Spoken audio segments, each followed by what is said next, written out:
Salmo 128 diz assim: bem-aventurado aquele que teme ao Senhor e anda nos seus caminhos. Comerás do trabalho das tuas mãos, feliz serás e te irá bem. A tua mulher será como a videira frutífera aos lados da tua casa, os teus filhos como plantas de oliveira à roda da tua mesa.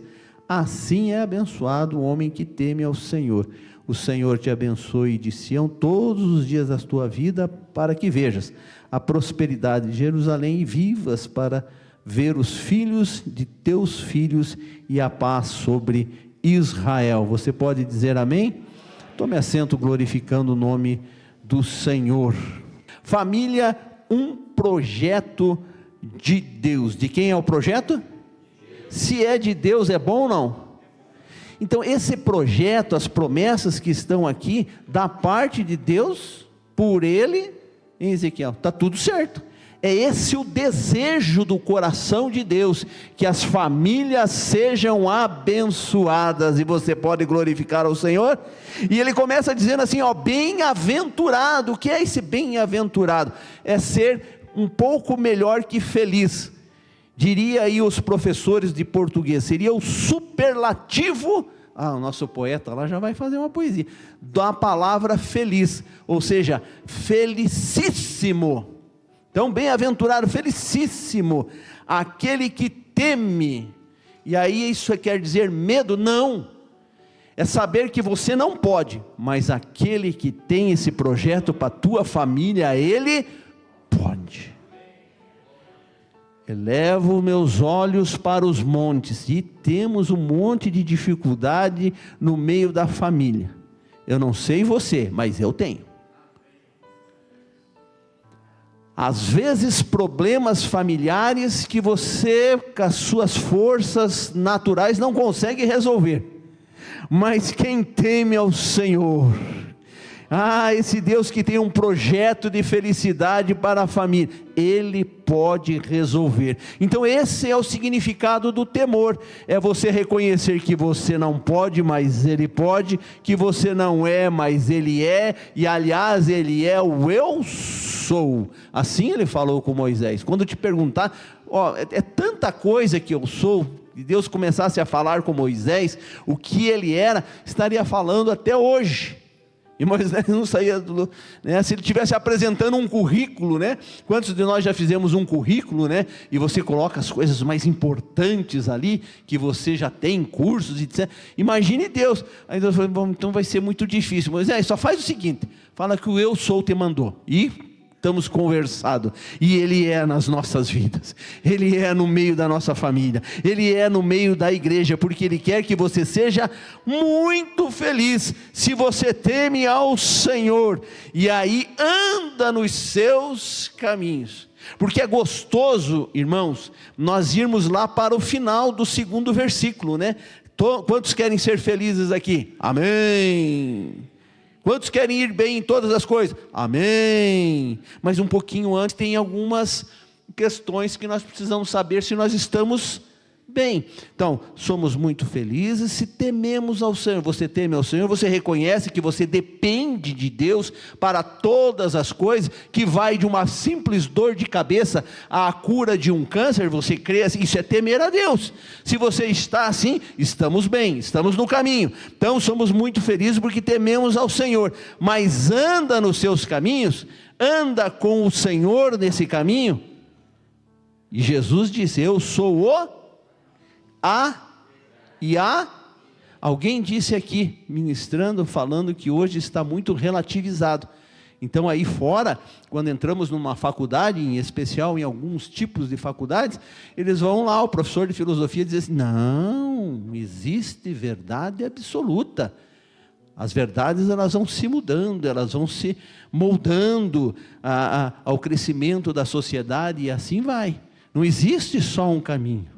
Existem vários caminhos. O importante é você ser sincero de coração, e a filosofia entra por aí. Mas a minha Bíblia, a tua Bíblia, a palavra do Senhor diz que há um caminho, uma verdade e há vida, que é a vida eterna, e o Senhor veio para nos dar vida, e vida com abundância. Então, eu preciso temer ao Senhor, eu preciso andar nos seus caminhos, e aí vem, comerás do trabalho das tuas mãos. Opa, espera aí, quando eu vi, e hoje eu acho que não temos nenhum visitante não evangélico, todos são de casa aqui, né? Então vamos um pouquinho mais, uma comidinha um pouquinho mais forte, substanciosa, né?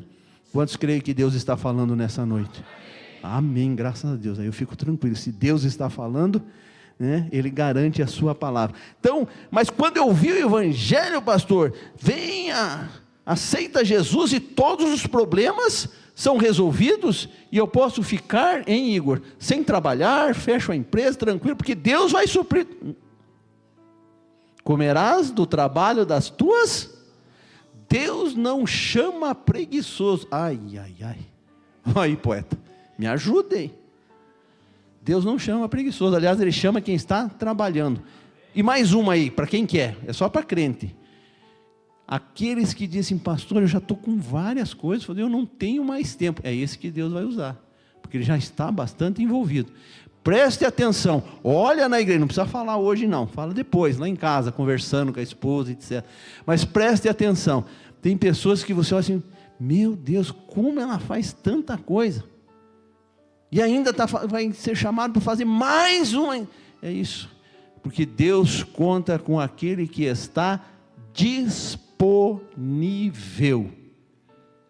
Mas eu sou PhD em divindade, olha aí o meu currículo, eu sou isso, eu sou aquilo, e você pode me ajudar no trabalho aqui em Santa... Pastor, não tenho muito tempo, agora não, eu preciso ainda casar, eu preciso resolver meus problemas, eu preciso me formar, eu preciso estabelecer a minha empresa. Deus trabalha com quem está disponível, e não é com o que está capacitado. Ixi, porque quem capacita é... Então Ele chama, Ele capacita, Ele provê todas as coisas, porque Ele é Deus. Comerás do trabalho das tuas mãos. Então eu tenho que trabalhar. Eu vivo no mundo numa forma secular, eu não sou do mundo mais, mas eu vivo as questões da sociedade, e sim, eu preciso trabalhar e comer o trabalho das minhas mãos. Não era assim lá no Jardim do Éden, mas em função do pecado original, agora nós temos todas essas consequências. Então, se eu como do trabalho das minhas mãos, tenho temor ao Senhor, ando nos seus caminhos, então a promessa é de Deus, que você será feliz e irá bem em todas as coisas. Nós estamos falando família, um projeto de Deus. Então vamos lá, quem está pensando em constituir uma família? Jovens, adolescentes, né? O adolescente está só sonhando, o jovem já está pensando um pouco mais, né? De constituir uma família. Meninas, presta atenção, olha o que a Bíblia diz, dá uma olhadinha se esse camarada gosta de trabalhar. O namoro é para isso, para você prestar atenção, abre o olho, porque esse momento da paixão, não está na Bíblia, mas cega mesmo, né? Você só vê as coisas boas, coisas lindas, mas esse gatinho arranha, e gatinha também arranha. Abre os olhos, presta atenção, o camarada gosta de trabalhar, porque se ele não gosta de trabalhar enquanto está aí namorando, imagine pode casar, mas não vai mesmo. Por quê? E ainda fala carioquês, sabe como é que ele fala? Sabe como é que é, né, pastor? Eu sou você trabalha? Não, eu sou pregador. E aí? Eu creio na provisão divina. Ah, tá. Quem vai pôr comida dentro da casa? Meninas, presta atenção, se não gosta de trabalhar, ó, oi? Caia fora, ouça teu pai, ouça tua mãe, saia correndo, comerás do trabalho das tuas mãos. Meninos, pensa que vai ficar só com as meninas. Meninos, dá uma olhadinha lá no domingo, naquele almoço, que você está espiando a terra, já conversou com o futuro sogrão, já está lá, né, sentado, estirado no sofazão, já tem liberdade de abrir ali, né, a portinha da geladeira, tomar um suco, está se sentindo, mas dá uma olhadinha depois do almoço. Ah, mãe, hoje eu não vou te ajudar não na louça, não vou fazer nada, porque eu estou aqui com o meu namorado. Presta atenção, se ela não ajuda a mãe nessa fase, não vai fazer nada lá depois de casamento, vai não. Mas que é isso, pastor? Eu tenho a minha profissão, eu vou coordenar quem? Não, mas vai ter alguém que vai... Se você não sabe fazer, você não sabe mandar. Não sabe fazer, não sabe fiscalizar. Você pode ser de uma família abastada, vai coordenar o que? Não sabe. Meninos, preste atenção. Se não faz lá, não vai fazer depois de casar, né? E aí você vai começar algumas crises. Eu vou falar algumas questões aqui, bem rapidinho. 3 coisas que fazem com que o casamento, esse projeto, que é de Deus, que é para ser feliz, se torne em tragédia. Então comece algumas crises, daí você começa a comparar. E aí essa frase, Júlio, nas palestras que você ministra, provavelmente, sabe aquela frase? A minha mãe cozinha muito melhor que você. Acabou. Isso é um pecado capital, né? Sobrou. Ah, o meu pai sempre me bancou. Você comparou? Problema, já era. Então, começa a analisar no namoro, aí no noivado, você, né, vai apurando um pouquinho melhor isso, né? Mas a questão é essa: Deus vai prover, sim, mas a sua parte de mulher, de esposa e de esposo, você terá que fazer. Nós, né, mais experientes, a gente vem de uma outra geração, onde realmente o marido, né, o homem era o provedor. Então, as mulheres quase que não trabalhavam, elas tinham um outro papel fundamental, que era a criação dos filhos. E eu não vou entrar nesse mérito, porque realmente a sociedade evolui, mas é uma questão a se pensar. Como os filhos estão sendo criados com a ausência do pai e mãe fora de casa por um motivo justo, que é o de trabalho. Mas esse é um outro momento que o nosso mestre aqui, Júlio e a Cláudia, estarão ministrando aí, né? Mas assim, para nós pensarmos, mas a sociedade exige. Então, se você hoje precisa que o esposo e a esposa trabalhem para complementar a renda, ok, não há nenhum problema disso, e Deus vai estar provendo sim. Por quê? Vocês estão trabalhando, e a provisão de Deus, ela vem de uma maneira extraordinária, quando necessária, quando Deus observa que nós estamos fazendo a nossa parte. Como o povo de Israel lhe mandava o maná, ele vai suprir as tuas necessidades, porque o projeto é dele, e ele quer que você tenha uma família feliz, estruturada, famílias fortes, estruturadas, sociedade forte, igreja forte. Famílias enfraquecidas, destruídas, divididas, igreja fraca. Qual é a hierarquia de nós servirmos ao Senhor, de sermos cristãos? Primeiro, Deus. Segundo, a igreja, a congregação de Santa Inês. Segundo, família. Você tem que cuidar da sua família. E depois vir adorar a Deus, agradecer ao Senhor, se fortalecer, crescer em unidade. Mas Deus em primeiro lugar, e a sua família. Tem famílias sendo destruídas porque o obreiro é 10 na igreja. Não perde nada, está sempre firme, sempre disposto, porém deixou de cuidar da sua casa, da sua família. E aí é problema, e não foi isso que Deus falou, no projeto de Deus, olha aí, Ele quer que você cuide da sua família, trabalhe por ela. Então, vamos lá, causas, né? E existem vários motivos que às vezes o inimigo tenta, e até em algumas questões consegue rasurar esse projeto. tentar atrapalhar esse projeto. Mas se nós estivermos na presença do Senhor e entendermos que esse projeto ele já deu certo para mim e para você, jamais o inimigo terá vitória, porque nós somos mais do que vencedores em Cristo Jesus. Mas enquanto projeto, enquanto família, enquanto casais, nós vemos aí, eu ouvi uma estatística, Júnior, que no Brasil, no ano de 2025, a cada 2 casamentos, um terminava em divórcio. Se você não falou misericórdia agora, perdeu a oportunidade. No geral, né? Imagine, cada 2, um em divórcio. Quais são as causas de divórcio? E não vamos falar nem lá do mundo, vamos trazer para a nossa realidade. Primeira delas, Deus tem alguns papéis dentro da família, e ao homem é dado o papel de provedor. Eu disse que a sociedade moderna, os dias de hoje, a mulher e o homem têm que trabalhar, mas na verdade, na essência, a vontade primária era que o homem fosse o provedor. Aliás, a mulher, mesmo inconscientemente, ela olha para você, e se você pensa que você que escolheu a sua esposa, você está enganado.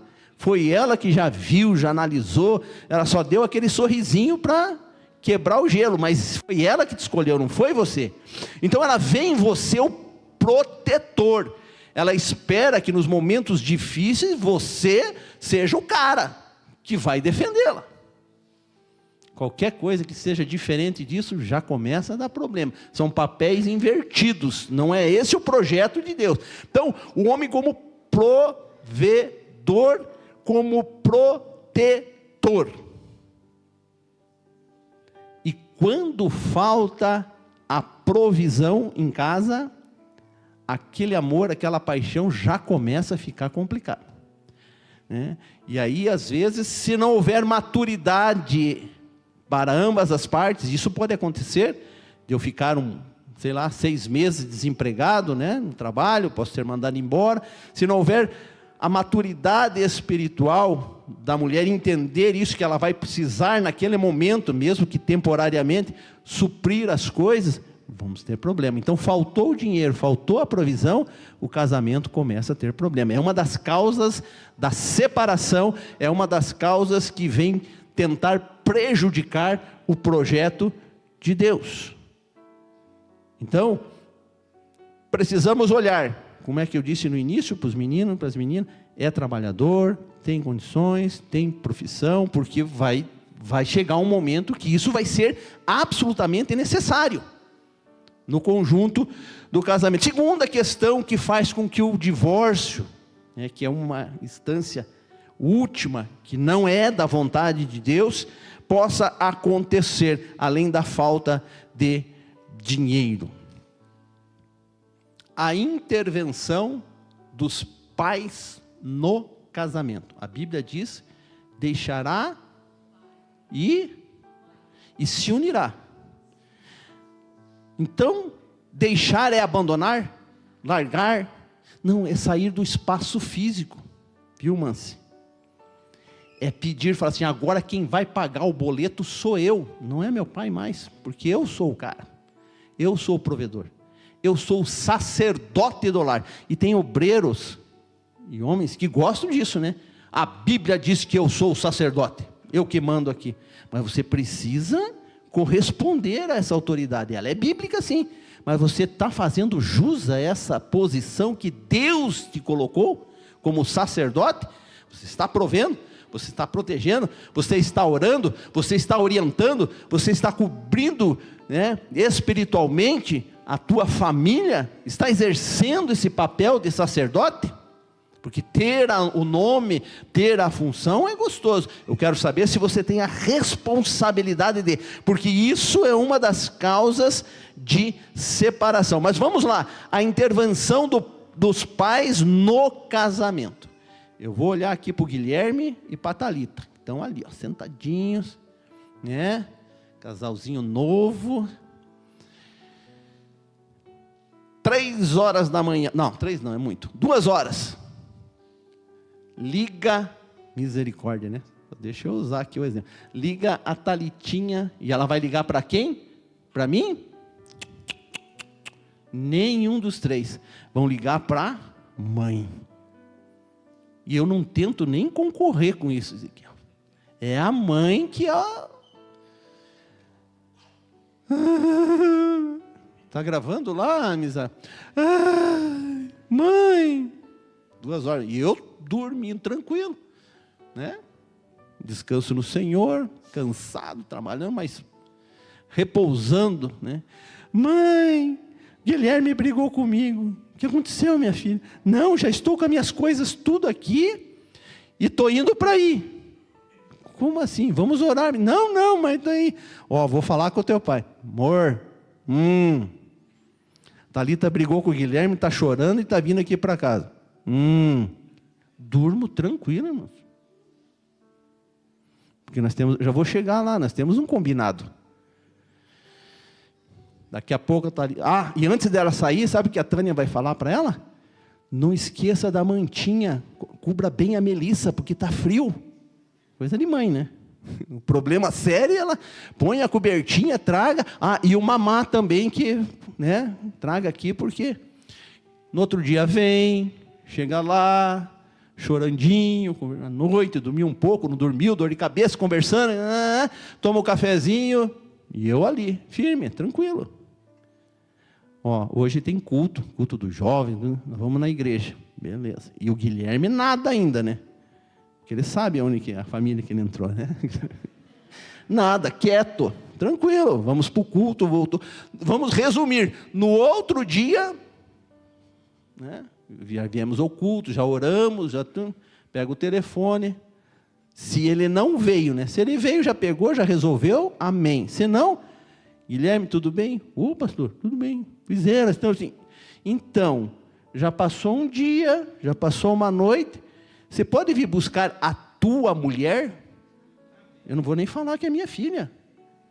Porque um dia, Isaac, eu cheguei lá, para fazer, fui fazer o casamento, foi o Ney, né? Mas enfim, eu cheguei lá e entreguei a minha filha para ele. Disse, aqui, agora ela é tua mulher, te vira. É minha filha, vou cuidar, vou orar, mas vocês dois que resolvam. O contrário, irmãos. Não, minha filha, venha. Já pensou se a minha esposa não fosse sábia, dizer, eu já sabia, eu tinha até avisado, o que o Guilherme era assim, assim, assim, você casou porque quis, venha mesmo, já vá pegar as tuas coisas, pronto, causa de divórcio, eles nem estavam pensando em se separar, foi uma briguinha comum que acontece comigo, com você, e acaba. Então, falta de dinheiro atrapalha casamento. Então, a administração financeira, ela precisa ser feita. Tem os cursos importantes, agora eu não lembro qual é o específico, né? Mas dentro desses cursos aí, de preparação de noivado, né, você encontra lá, administração financeira. A mulher que gasta muito, o homem que é muito sovina, também não libera, tem tudo um equilíbrio. É assunto para outro momento. Mas o dinheiro faltou, tem problema. Os pais interviram, vai dar problema.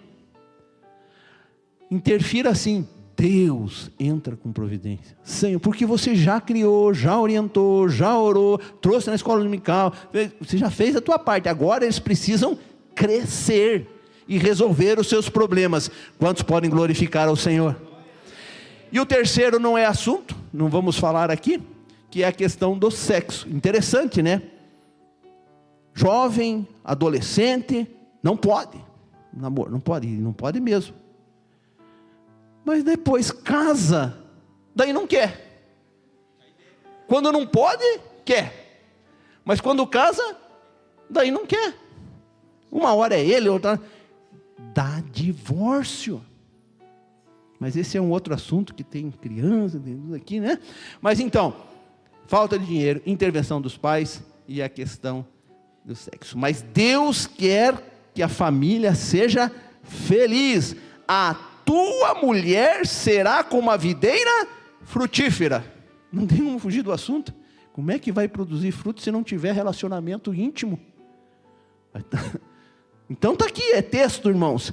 A tua mulher será como videira frutífera ao lado da tua casa. E aí vem os filhos.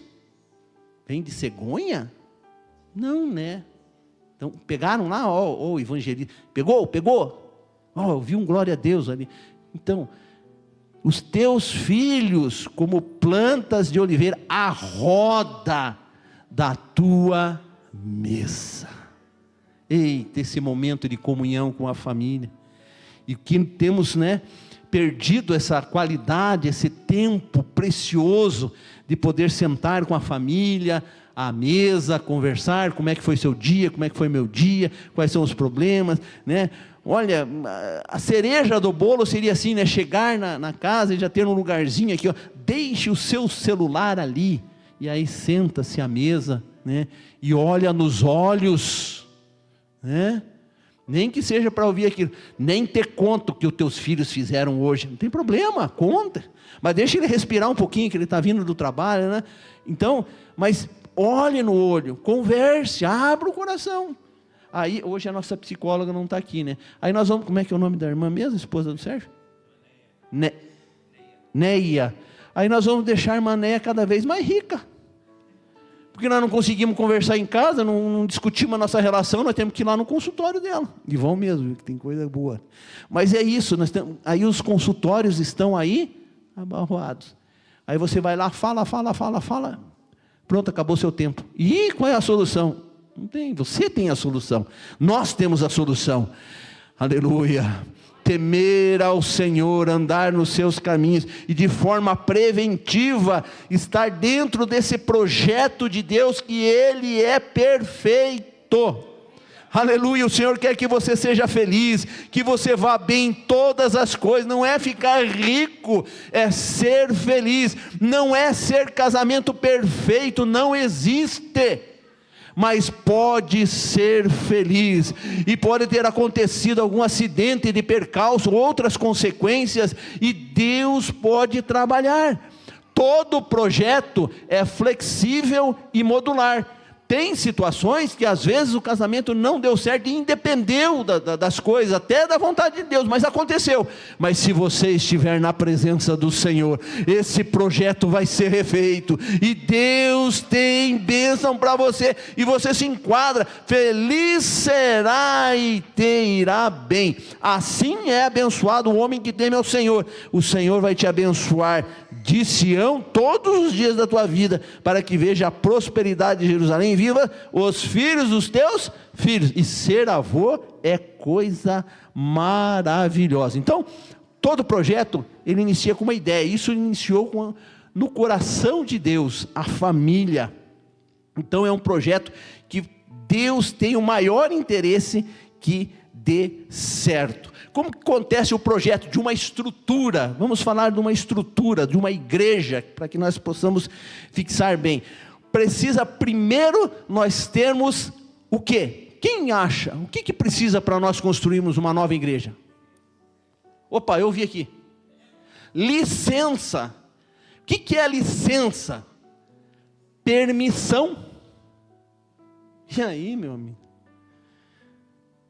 Às vezes, mais uma vez trazendo para os jovens, às vezes nós não pedimos permissão nem para Deus, nem para os pais, e você quer que o projeto dê certo? Tem tudo para dar errado, mas a misericórdia de Deus, e nós andamos, lembra? Misericórdia e graça, a misericórdia de Deus nos alcança, mas irmãos, não pediu permissão para Deus, e às vezes entramos na prefeitura pedir a licença e demora, tem prazo. Começa a construir sem licença, Manci, lá você vai ver. Daqui a pouco vai o fiscal lá e multa, e não deixa você.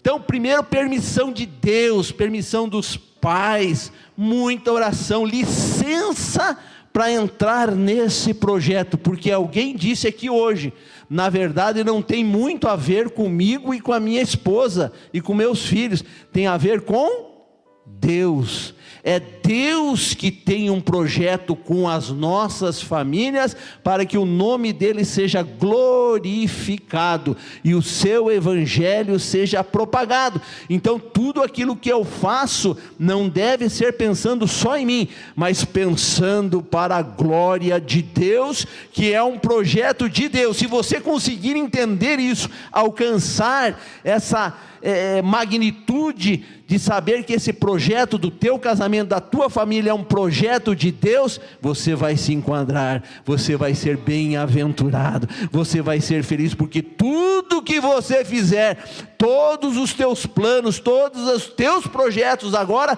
vão dar certo, aleluia, porque o projeto é de Deus, e se é dele, ele se responsabiliza.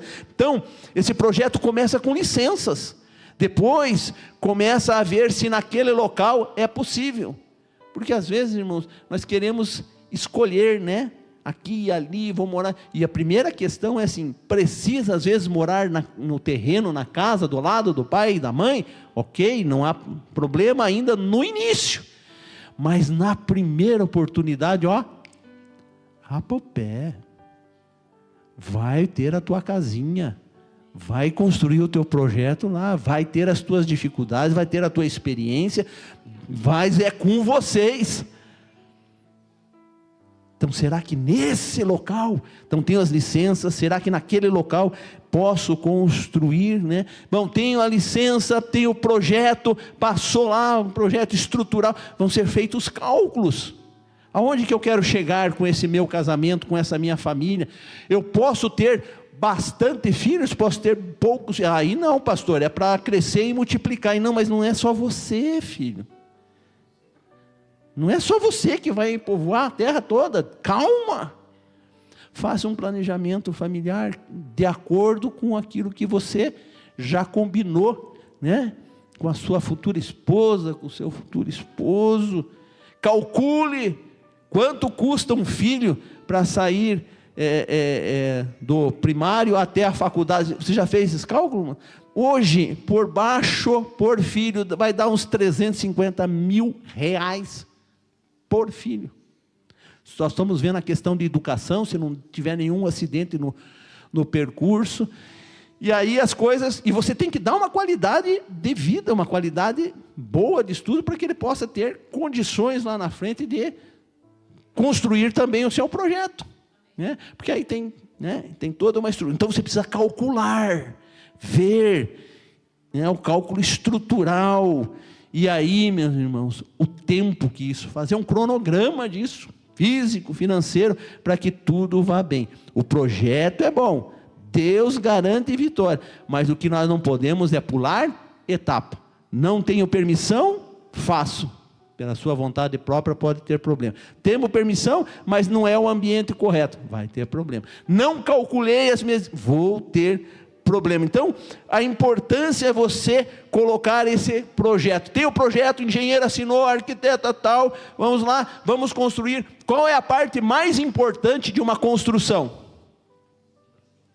Fundação, alicerce, para todos os irmãos sabem muito bem. Então, vai sondar a terra, vai ver onde está lá a rocha, a areia, para colocar as estacas, porque se não tiver bom alicerce, começa a construir as paredes, e normalmente surgem rachaduras, e aquela construção pode até ruir. E aí a Bíblia diz o seguinte, acerca dos dois alicerces, Mateus 7:24, a seguir: todo aquele, pois, que escuta, graças a Deus os irmãos estão ouvindo as palavras, né? Então, estas minhas palavras e as pratica, assemelhá-lo-ei ao homem prudente, que edificou a sua casa, ou seja, a sua família, sobre a rocha. Desceu o casamento, tem problema, tem dificuldade, tem ventos, tem tempestade. Desceu a chuva, correu os rios, assopraram ventos, combateram aquela casa, e não caiu, porque estava edificada sobre a rocha. Aleluia!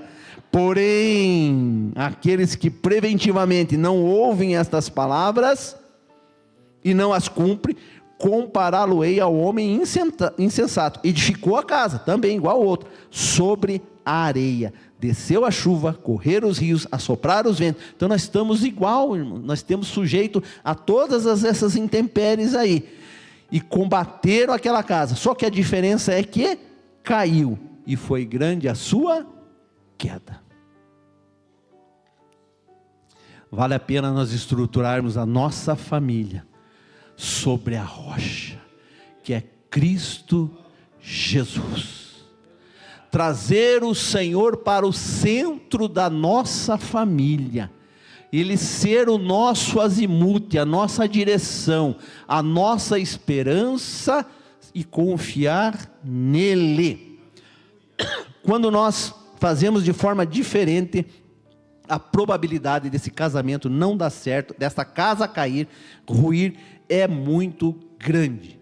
Quando nós vemos lá em 1 de Reis, quando nós vemos aquela luta entre o profeta Elias, o que ele disse?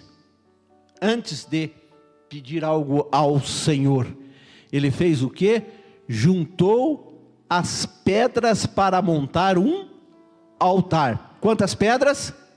12. Representavam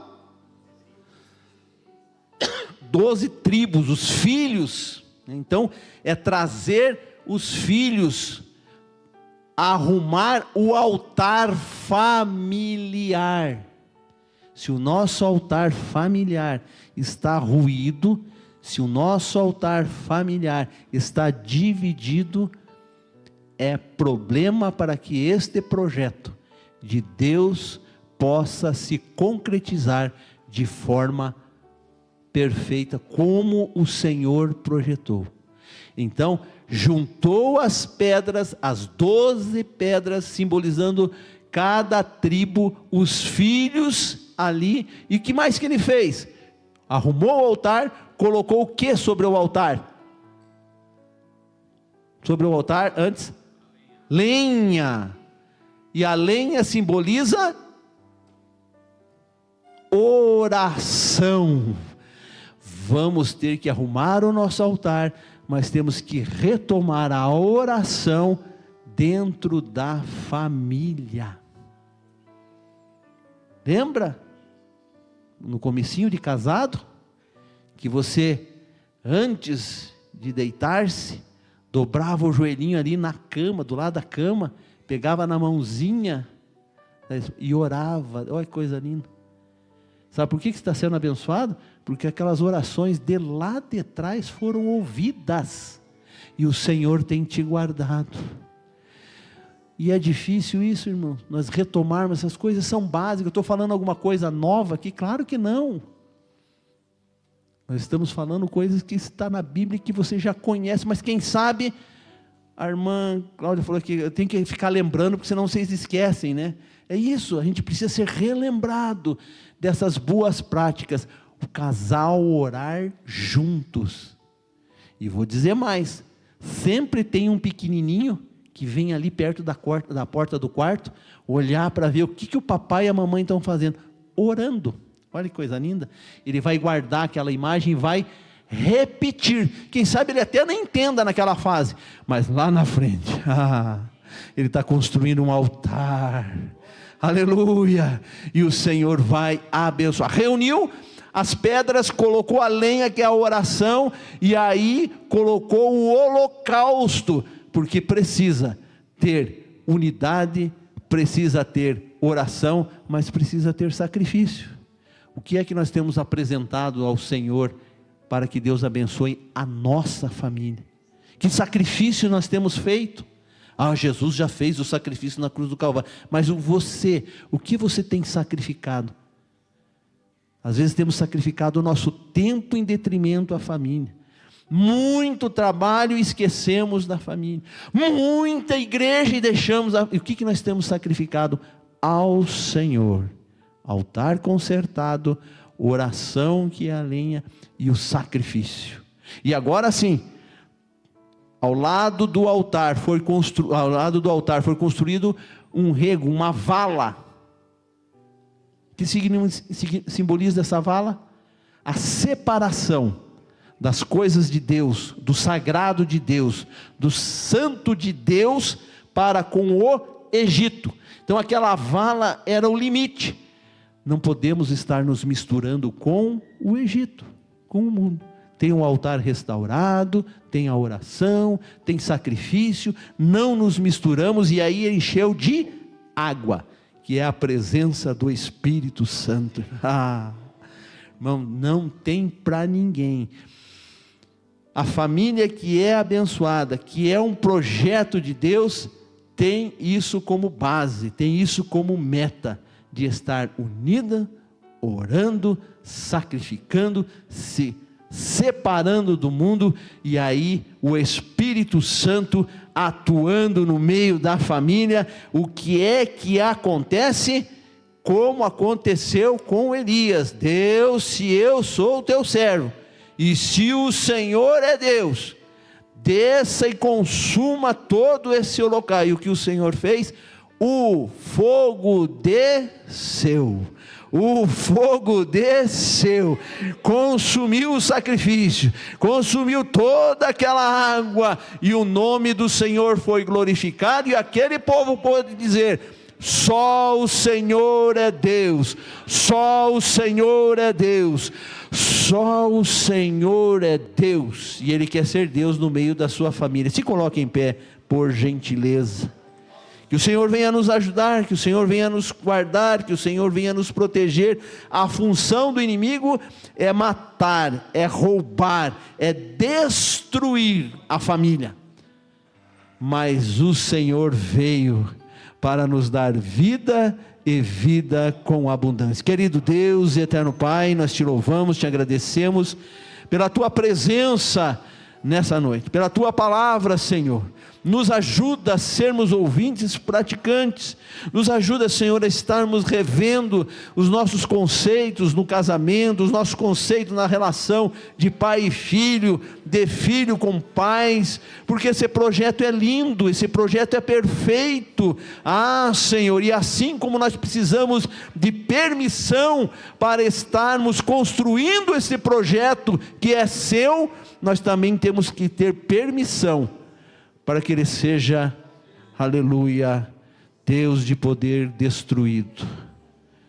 Então nós queremos que o teu Espírito Santo venha fazer aquilo que nós não podemos, aquilo que não sabemos, mas, Senhor, blinda os casais, blinda as famílias, Senhor. Não permita que o inimigo venha colocar uma seta, uma cunha, para que haja separação, e o pior ainda, Senhor, divórcios. Mas nos ajuda, Senhor, a mantermos o nosso casamento, a nossa família, como família de Deus, Senhor, abençoada por Ti, famílias felizes e que vão bem, em especial, Senhor, as famílias que aqui congregam. Nós pedimos essa bênção, nós pedimos a orientação do Teu Espírito Santo, e já tomamos posse, Senhor, dessa vitória, Senhor, pelos olhos da fé, que as famílias serão reestruturadas, e as famílias que já são estruturadas serão mais abençoadas ainda. Assim oramos e abençoamos em nome de Jesus, e você pode dizer amém?